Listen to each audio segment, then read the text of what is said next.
kepada yang terhormat Dr. Gustaf, udah nggak ada ya? Keren. Juga kepada senior saya yang beda-beda tipis, Mas Reno dan Dr. Hendra. Dan terima kasih atas undangannya pada hari ini. Dan saya akan membicarakan mengenai management of nasal fracture. Seperti kita tahu bahwa nasal fracture itu banyak banget ya dan sering banget.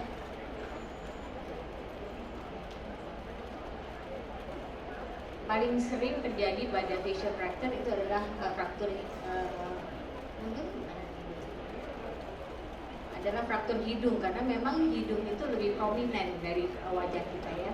Nah, kita sebut sebagai the common, most common, kemudian difficulty fully evaluate. Jadi walaupun kita bilang faktor hidung nih gampang nih, pakai washam sama ash aja udah selesai beres gitu, ternyata tidak mudah ya. Kemudian kita tahu bahwa soft tissue di wajah itu sangat longgar.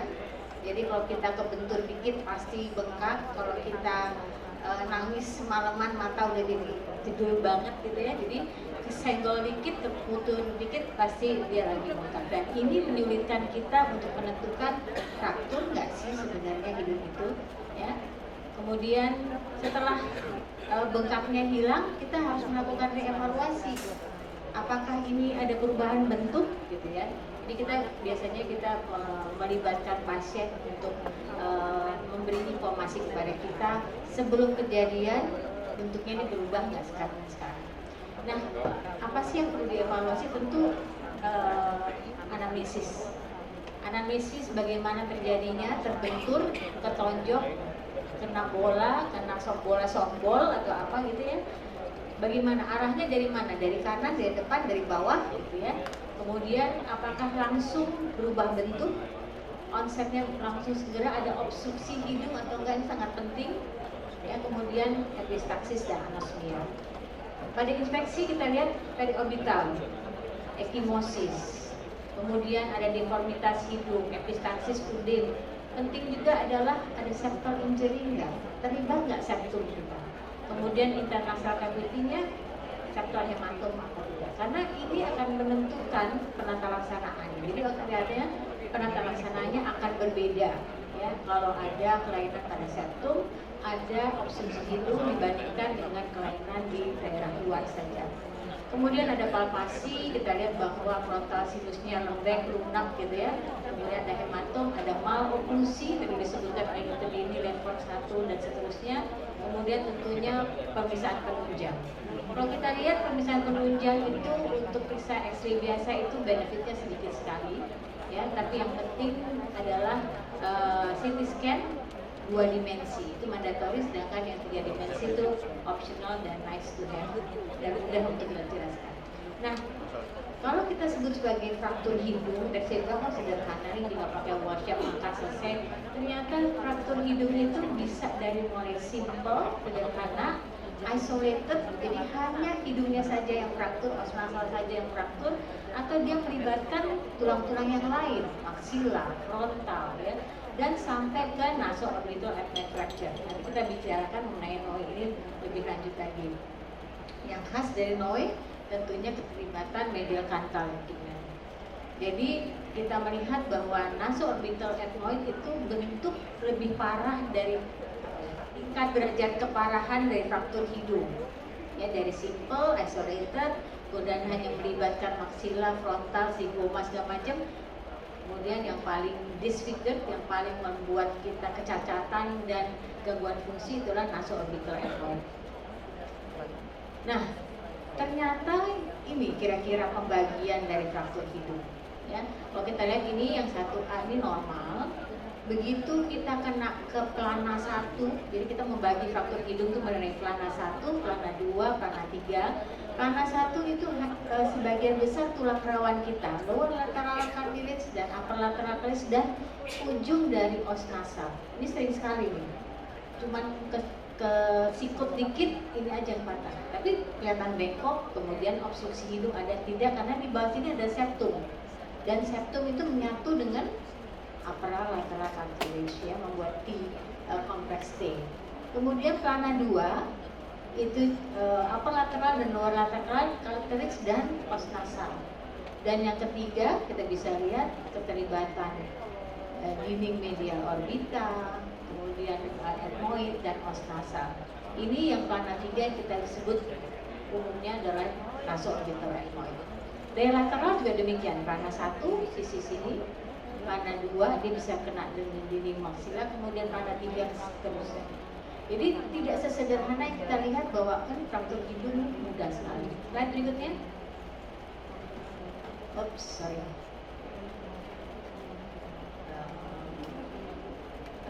Jadi ada juga pembagian tipe 1, tipe 2, dan tipe 3. Nah kalau kita lihat dari CT scan kan sering sekali kita ya bikin CT scan, kadang-kadang kita mintanya brain lah sekalian dan ke potret bagian hidung. Nah kalau misalnya frakturnya kita lihat di daerah atas, ini udah minta coffee break. Kalau di bagian 1 sini, tipe high, ini di atas ini tipe 1. Kalau di bawah 2 ini tipe 2, ya karena dia melibatkan apertura piriformis. Kalau melibatkan 1 dan 2 kita sebut sebagai tipe 3.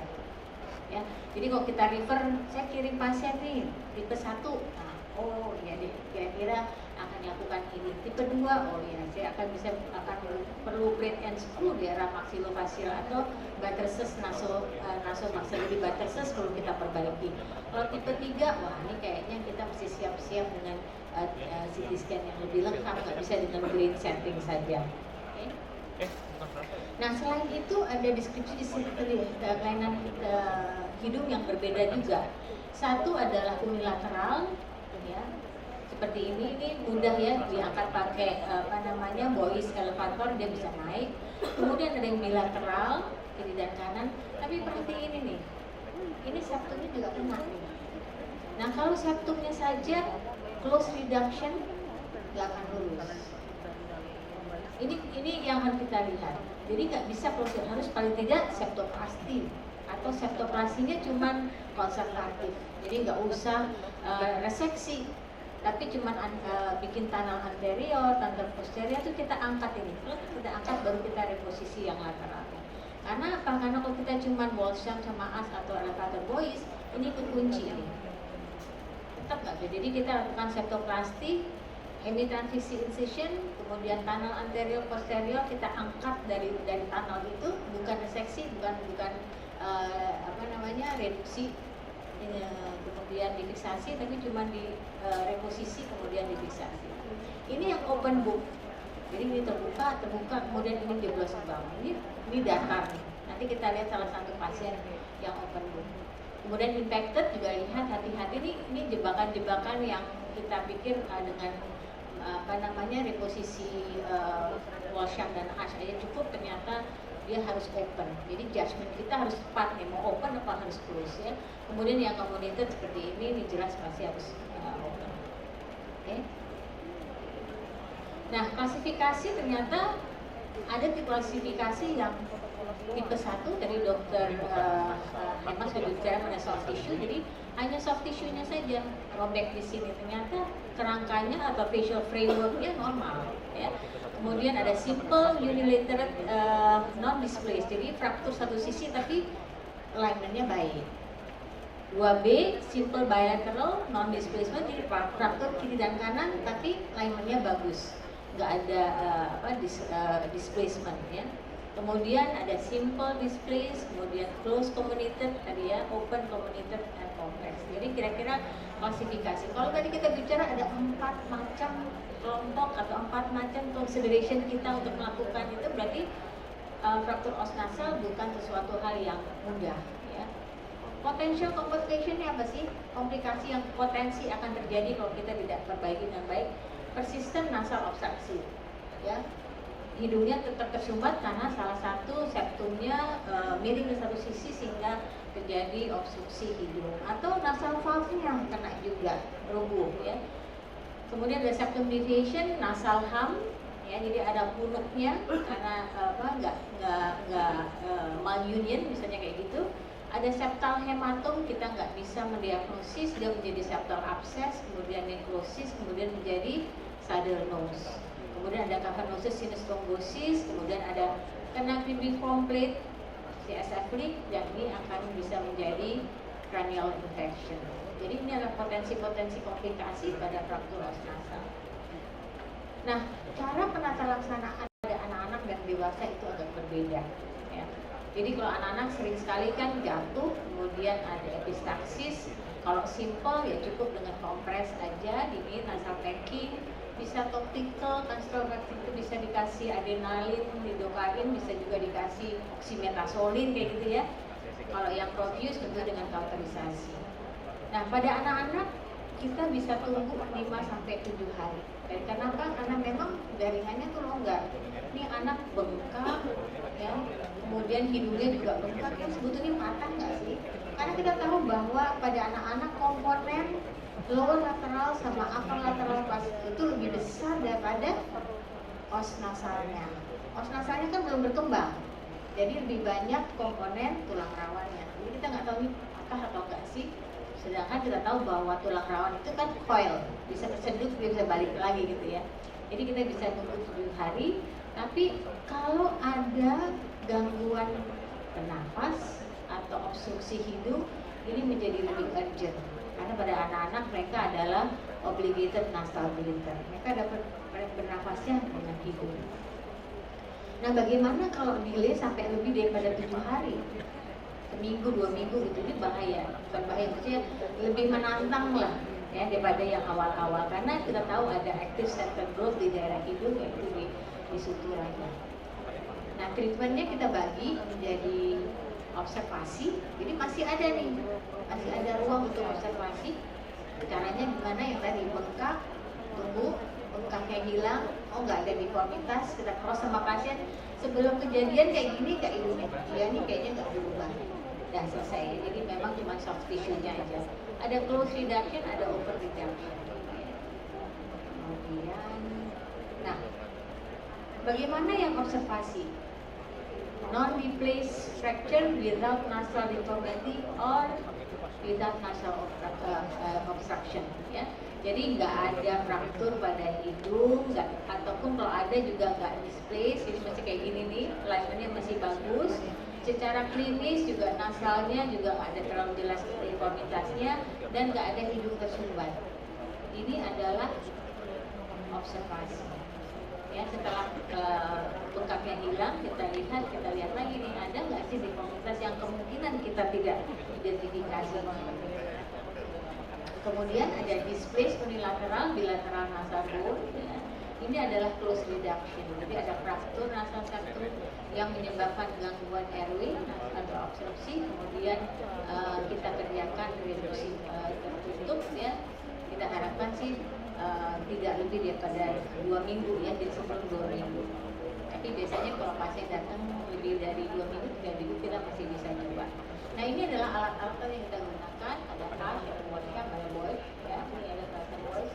Dan nah, kalau kita pertama-tama tentu kita akan menggunakan tangan kita atau digital, bilateral digital.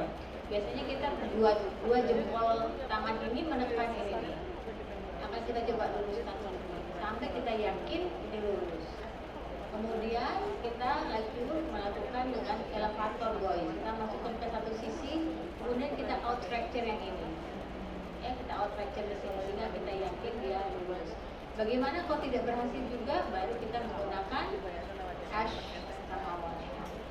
Nah, washcam itu biasanya yang perutnya lebih gendut, lubangnya lebih gendut karena dia melindungi kolumella. Ya, kita kan mau jepit septumnya, kemudian kita mau angkat, jadi dia tidak boleh mencederai kolumella. Sedangkan yang panjang ini, yang ash ini, biasanya kita gunakan untuk daerah lateral hidung. Di sini kita bungkus dengan karet, rubber atau dengan kasa juga bisa, sehingga kita bisa manipulasi dan kita yakinkan itu lurus. Nah, ini alat-alatnya, saya rasa ini cara bertransport. Infiltrasi juga bisa di septum, dasar hidung, dan di dorsum hidung. Jadi kita masuk dari sela antara caudal end dari upper lateral candilis dan cephal end dari lower lateral candilis. Jadi kita bisa masuk ke dorsum. Ini pakai voice elevator, kemudian ini pakai power shaft. Ini ada sedikit video gayanya nih.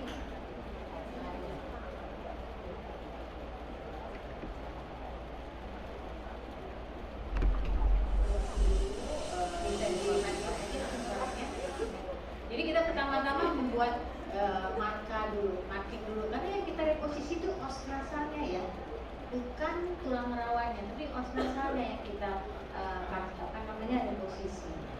Kita raba tepi caudal end dari os nasal di mana sih? Ya, di sini ya. Kemudian kita infiltrasi daerah septum, dasar hidung, kemudian dorsal hidung.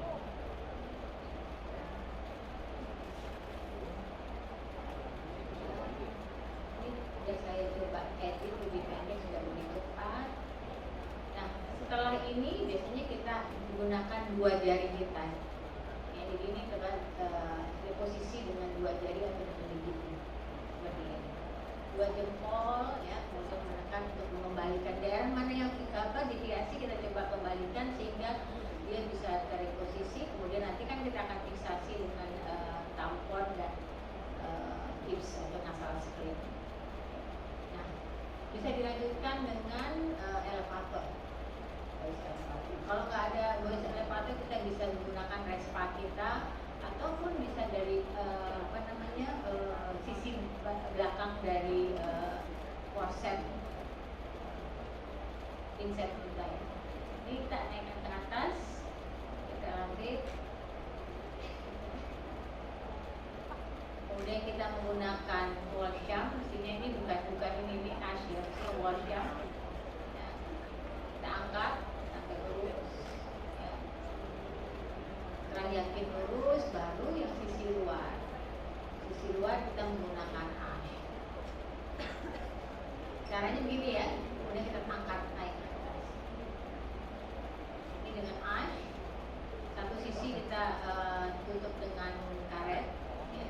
Atau dengan kasar juga bisa, maksudnya supaya tidak mencederai kulit lateral dari hidung.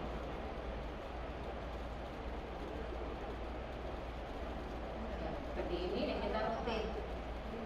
Kalau dia frakturnya ke dalam kita counter fraktur, kalau keluar kita sampai kita yakin dia sudah mobile, kemudian kita reposisi dan kita fiksasi dengan tampon.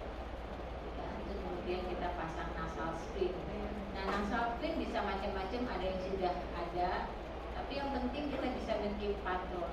Nah, perhatikan bahwa ini ujung patron ini tidak melebihi dari cuping hidung, karena kembali lagi yang kita ingin fiksasi adalah os nasal dan upper lateral cartilage. Ya. Kemudian kita pasang gips 7 lapis, kalau ada yang sudah jadi kita bisa pakai seperti ini. Kemudian kita pasang dengan hipafix. Dan biasanya hipafix ini berpendek-pendek kayak tape ya, bukan selebar ini. Oke. Nah, ini contohnya. Ini pada anak-anak, dan saya katakan bahwa sebagian besar anak-anak adalah kan tulang os nasanya cuma pendek segini nih kalau anak-anak. Selebihnya adalah upper lateral cartilage dan luar lateral cartilage. Ini tampaknya impact datang dari sisi kiri, kemudian kita lakukan di posisi hidung. Kembali lagi lihat septumnya. Kalau septumnya itu fraktur dan interposisi, itu kita harus lakukan ancaman septoplastik, sisi gravitasi tanah, kemudian kita angkat dari jauh. Ini pasiennya ya, pasca kita lepas gipsnya. Slide berikutnya. Ini juga kita bisa lihat ini. Dulu ini kayak open book yang tadi ya, benar-benar broad. Kemudian juga saddle nose. Ini kena bola pas di ujung hidung sini. Jadi patahnya di sini, ini ada hamnya. Jadi ini sebelum, ini sesudah, ini dari bawah, dari pandangnya gips. Nah, kontraindikasi tentu ada. Kapan sih kita nggak boleh melakukan reposisi? Karena close reduction atau reposisi benar-benar kita kan nggak lihat aku. Ya nggak aku gitu, nggak lihat gitu, jadi benar-benar blind, kita masukin alat yang segede-gede washam sama as itu ya, kemudian kita tarik dengan juga nggak lihat. Jadi kita yang nggak boleh itu adalah severe compression dari nasal bone. Jadi kalau misalnya itu patahnya sampai sulit, jadi ada fragmen-fragmennya, kita khawatir banget kalau itu nusuk ke mata, kemana gitu ya, nggak bisa kita lakukan prosedur. Kalau berhubungan atau melibatkan orbital wall, endpoint bone, itu juga hati-hati. Nasal piramid yang deviasi ya, yang melebihi dari setengah dari lebar hidung juga nggak bisa, karena biasanya ini akan gagal karena dia harusnya open. Jadi dikasih open. Kemudian apabila ada frakturnya di caudal septum, mungkin kita bisa lakukan close reduction, karena caudal septum itu biasanya kita dapatkan dengan cara insisi hemiparensi. Ya, kalau lebih dalam lagi kan kilian, kalau lebih caudal itu pasti dicapainya dengan hemiparensi.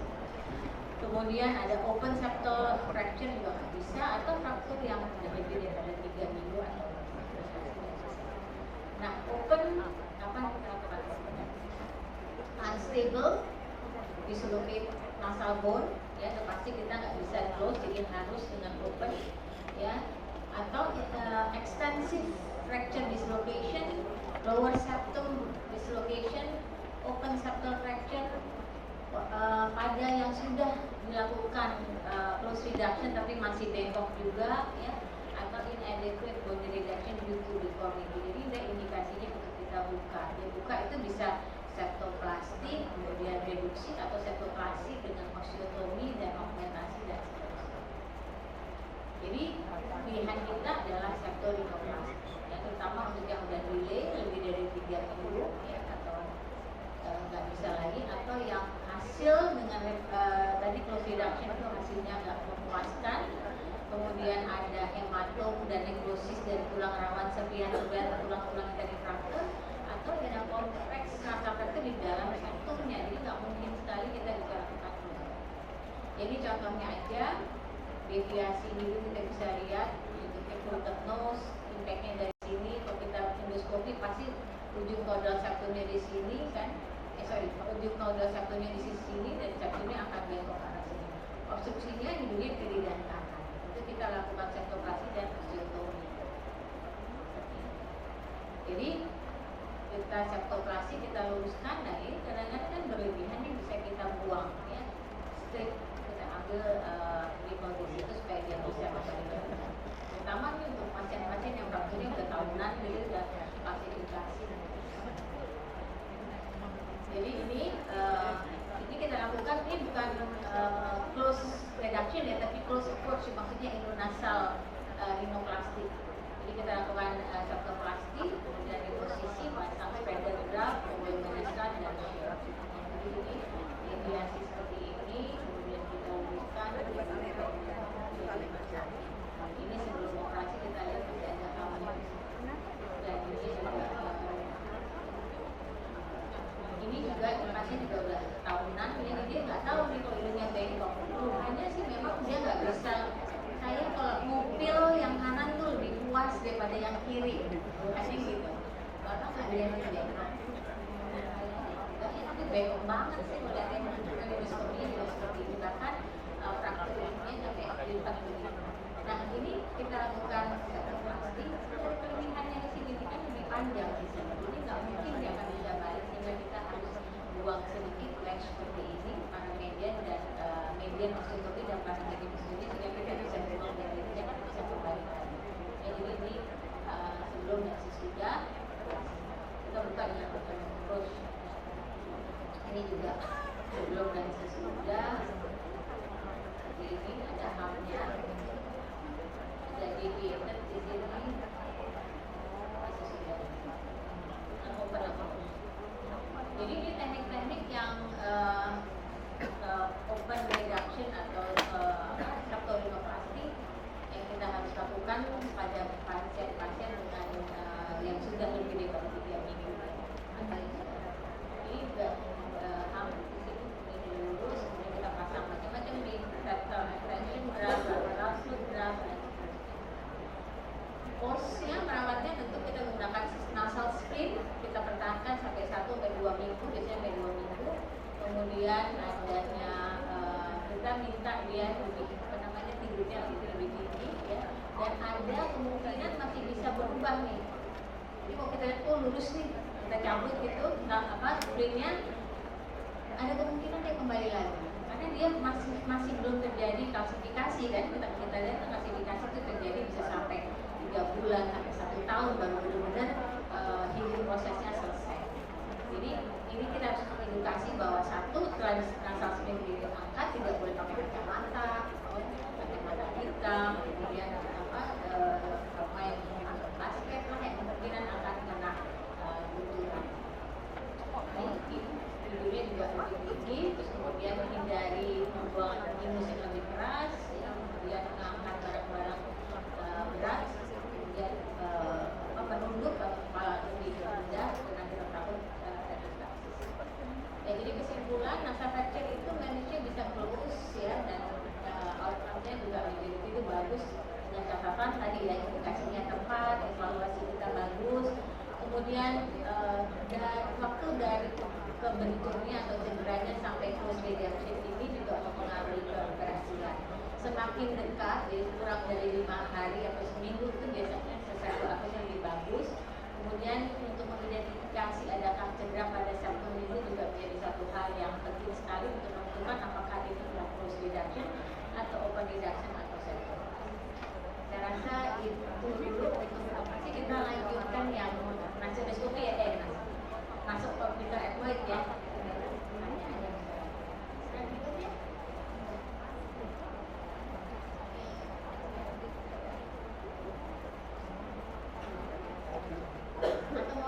Tanya dulu mungkin atau udah siap langsung aja ya. Nah sekarang kalau tadi saya sudah sampaikan bahwa sebenarnya nasoorbital ethmoid itu kan bagian kejadian lebih parah dari faktor hidup gitu ya.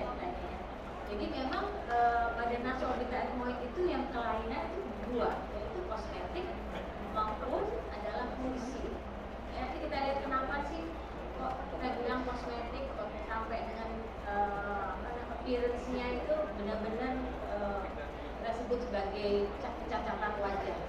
Karena pasien dengan nasoorbital ethmoid itu merubah wajahnya sedemikian sehingga untuk bersosialisasi pun sulit, ya, untuk cari kerja pun sulit. Padahal kita tahu bahwa fraktur hidung itu terjadi pada populasi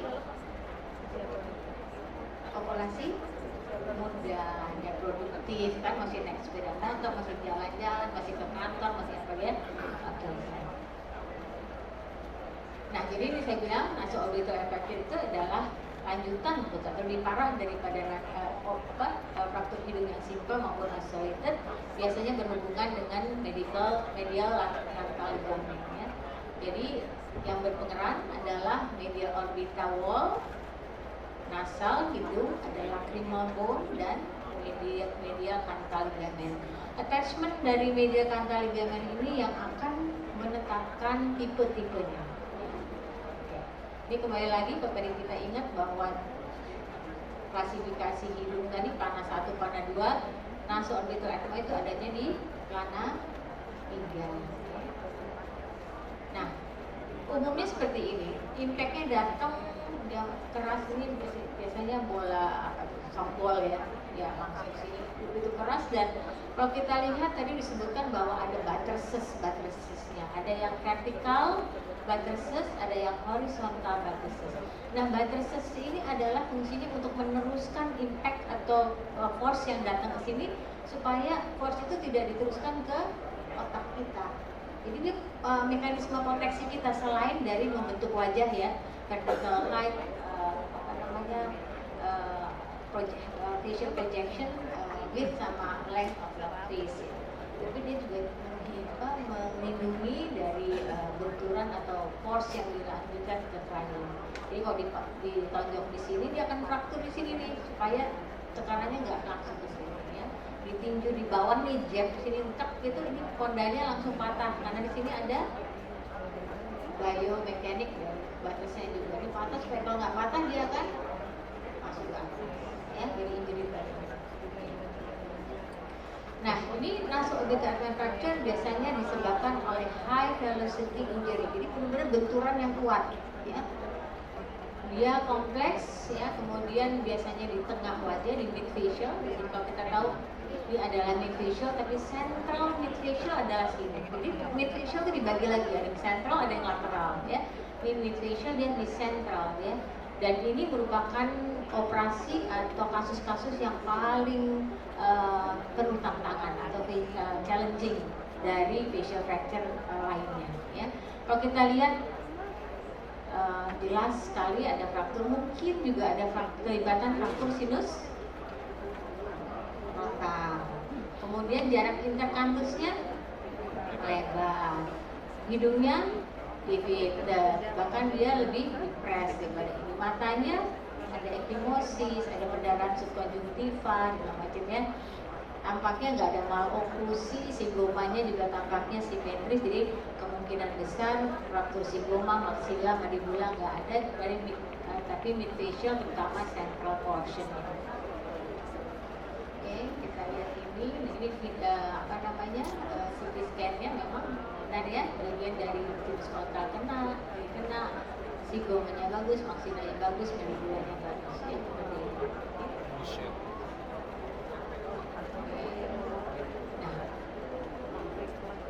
Karena nasoorbital adenoid fraction itu suatu tadi ya disebut, dan populasinya kira-kira pada orang dewasa 5%, dan anak-anak juga lumayan nih 16% ya, karena memang anak-anak kan masih aktif sekali. Nah, fraktur ini daerah orbita ini bagian dari yang fragility dari bone frameworknya. Jadi kalau kita ada benturan di hidung, di ethmoid, kemungkinan besar dari intraorbitalnya juga akan. Yang bisa mematangkan itu kira-kira 30 G-force ya, dan ini bisa menyebabkan kelainan juga atau brain damage juga dari karena apa namanya benturan tersebut. Nah, komponen yang terpenting dari NOI itu adalah satu, frameworknya, jadi sudah sebut-sebut lagi, pos nasal, medial dan intraorbital rim. Ya, ini intraorbital rim di sini, pos nasalnya yang biru ini, dan medial orbital wall. Nanti mungkin dokter besar ya yang akan banyak bicara mengenai fraktur orbital. Kemudian ada soft tissue, ada skin, ya, nasal dan eyelid, kemudian medial canthus, kemudian di sini juga ada lacriminal drainage system juga di sini. Nah, apa sih yang patognomonis pada pasien dengan NOE ini? Tadi saya bilang bahwa dia debilitating, benar-benar kecacatan ini bisa menyebabkan kelainan yang patognomonis atau khusus banget ya, khas banget gitu ya patognomonis. Satu, Pirich's ini hidungnya severe saddle nose, jadi saddle nose itu banget dia hampir kayak rata. Kemudian hidungnya juga turn out ke atas atau sudut nasolabial angle-nya menjadi lebih lebar. Kalau kita tekan hidungnya gitu nggak ada resistennya karena dasar os nasalnya fraktur ya, jadi benar-benar gelesek gitu ya. Nah, tadi sebut lagi kita harus tahu bahwa medial canthal itu ada 3 kakinya, anterior, posterior, superior. Nanti mungkin lebih jelaskan dari dokter mata kita. Kemudian selain yang tadi physical examination, kita juga bisa lakukan eyelid traction. Kita tarik nih, kita tarik ke samping atau bawah sini kita tarik. Ini mestinya tidak lepas, ada tahanan di sini. Ya. Kalau ini lepas kok ikut ditarik, ini dia ikut, berarti medial canthal tendonnya dia lepas. Ya. Nanti kita akan bicara mengenai itu. Nah, jarak intercanthus. Intercanthal distance itu perempuan rata-rata 3 cm ya, 3 mm, 32 sampai 33 cm, berarti 3 cm. Kemudian proporsinya sepertiga. Nah, pada fraktur nasoorbital jaraknya melebar, ya. Jaraknya melebar. Kemudian ada increase distance-nya seperti itu karena ini yang fraktur. Okay. Ini juga salah satu deformitas. Kita lihat sudut canthus mediasnya menjadi tumpul, yang tadinya masih tajam ya. Kemudian fisur palpebra inferiornya memendek ya. Kemudian dorsumnya juga melebar. Canthus shortening atau palpebra tissue-nya memendek seperti ini. Ini jelas pasti ada NOE. Nah, klasifikasinya. Klasifikasi tipe 1, ligamentum canthusnya masih menempel pada satu fragmen fraktur. ya, masih nempel. Jadi kalau kita mau melakukan rekonstruksi, cukup satu pasang plate di sini, satu plate di sini, sudah selesai. Kantus mediasnya akan kembali ke sisi yang sama dengan sisi yang kontralateral. Tipe 2, frakturnya multiple, fragmented, tapi ligamentum kantusnya masih menempel juga. Ya, masih menempel juga. Dan tipe 3, multiple fracture, ligamentumnya.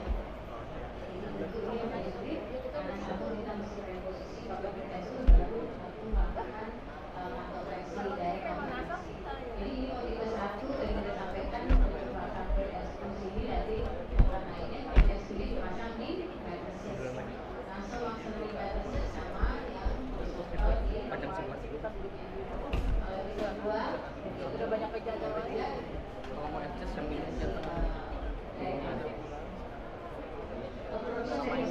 yang bawah atau paling bawah? Bisa 2 kali.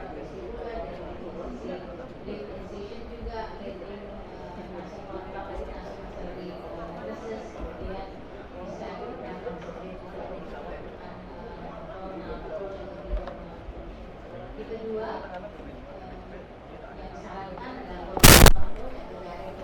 kalau break kita mesti ganti. existing ada, kemudian air incision, upper vesicular, kemudian kita melakukan payload stabilisasi dan air nasal lain yang dilakukan pada management tipe 3, tentu kita memerlukan exposure yang lebih besar menggunakan di koronal, kemudian kita memperbaiki komunikatifnya dulu, kemudian kalau kita posisi dasar kita biasanya kita mengatakan kalium ataupun silikon, dimana silikon, kemudian baru transnasal atau transnasal lain yang kita akan dekatkan ini di daerah sama ini. Nah, setelah itu sendiri ternyata belum selesai. Tadi kita melakukan rekonstruksi fondamen dari wajah. Yang terpenting itu lagi adalah inovasi.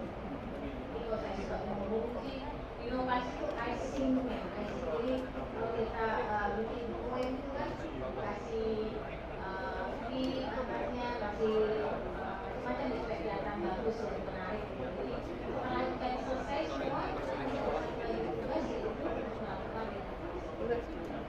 inovasi organisasi, satu inovasi baik ini terakhir setelah kita bisa menggunakan konservatif, bahkan kita kalau bisa menggunakan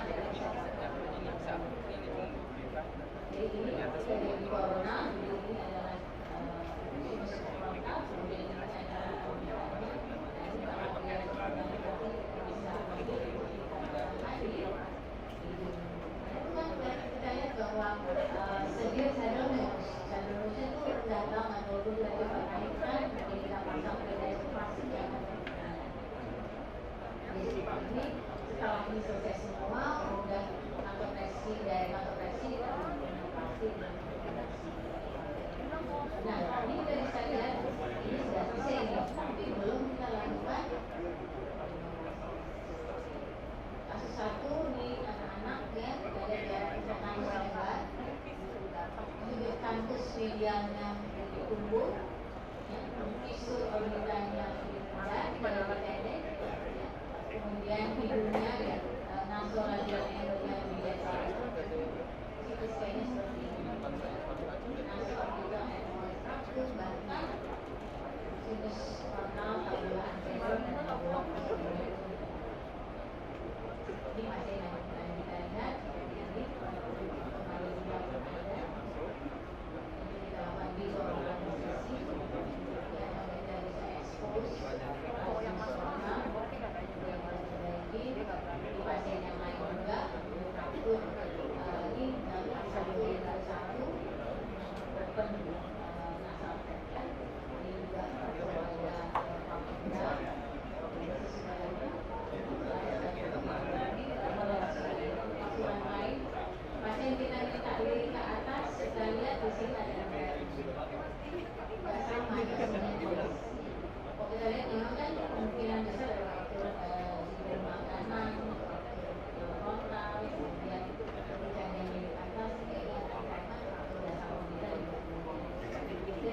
kenalan sama stasiun.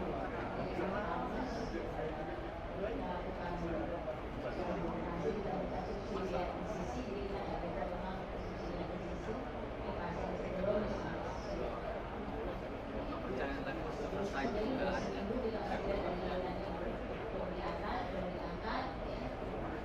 Bukan saya. Kata tutu aja ngerti yang single. Ini juga kasus lama rujukan saya rasa dari Jambi, gitu ya. Jadi pasien sudah lama sekali kejadiannya, masalah 3 bulan ada di ICU cukup lama, dan bisa lihat ini visunya bagus ya. Sebelah sini, jadi kita buka dari existing dari luka yang ada, luka rekonstruksi, masuk dan lima ini pasien sesuai operasi, dan tentunya akan ada kepastian paut dalam analisis.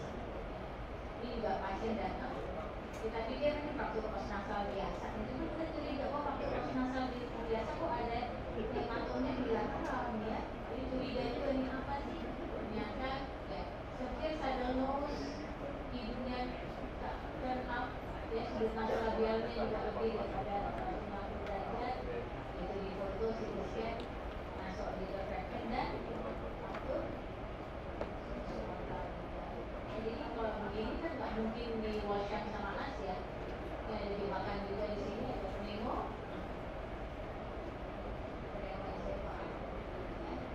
Kita coba kotak-katik mau washcam apa, hati-hati salah satu yang untuk operation. Ini saya rasa ada banyak yang lihat slide ini, asimetris, semuanya lebih pendek kanan, nggak sama tinggi, pasti ada diplopia, sudut atau langsungnya tumpul, beberapa visualnya pendek. Ini pasien sebelum sesudah kita melakukan naloreksi dan terjadi fibromanya yang sangat tinggi. Kemudian tadi saya bilang ada icing ya. Untuk hidungnya kita lakukan rinoplasti, nasi, kita perbaiki septumnya, ini 6 bulan setelah pasca operasi rinoplasti. Nah ini kenapa disebut debilitated pada Noe? Seperti ini mainan. Tatakan wajahnya cukup mengganggu. Jadi kalau kita mau cari kerjaan ya begini dan begini itu kan berbeda ya sedikit. Artinya apa kalau kita tentu pasien sendiri kita harus all out, harus mengurus semua berdasarkan fungsi kampus media dan inovasi. Ini pasien yang lain, jadi masalah kecelakaannya di Vietnam, karena di Vietnam itu sudah datang ke Jakarta. Ini pasien dokter ini ada fraktur nasal, karena disini juga menyebabkan sebelum Nah, kita bicara sedikit mengenai frontal bone dan sinus fracture karena pasti sering sekali terlibat pada saat masuk orbital atau jadi kita bisa melakukan rekonstruksi early management itu untuk kembali lagi akan menghasilkan yang lebih baik. Jadi seperti ini ada fraktur sinus frontal, kita bicorona sisi, kita buka, kita perbaiki, kemudian juga ada satu beritanya, kita lakukan augmentasi pada pangkal hidung juga, kemudian jadi apa yang kita pelajari adalah nasoorbital ethmoid adalah fraktur hidung yang kompleks, bisa unilateral, bisa bilateral, kemudian inadequate treatment bisa menyebabkan perikanthus yang permanen, kemudian medial telfrontal tendon repair itu merupakan key dari keberhasilan, kunci keberhasilan adalah rekonstruksinya, kemudian kita bisa menggunakan konservatif, Noe ini adalah kombinasi antara clinical, examination, bahkan CT scan. Ada 4 langkah untuk ini. Satu, surgical exclusion nggak bisa kecil, besar tadi sampaikan oleh Dr. Mareno bahwa sekarang ini kita menggunakan konsep bahwa exclusion itu harus cukup luas untuk kita bisa identifikasi, bisa cukup luas untuk kita melakukan rekonstruksi dan pemeriksaan. Kemudian identifikasi medial frontal tendon, kemudian reduksi rekonstruksi media kita, rekonstruksi media orbital wall, transnasal advocacy, reduction dari nasal dorsum rekonstruksi yang saya sebagai icing tadi. Jadi kita harapkan final design-nya adalah persen dari aset yang bagus dengan usia. Demikian, terima kasih. Assalamualaikum warahmatullahi wabarakatuh.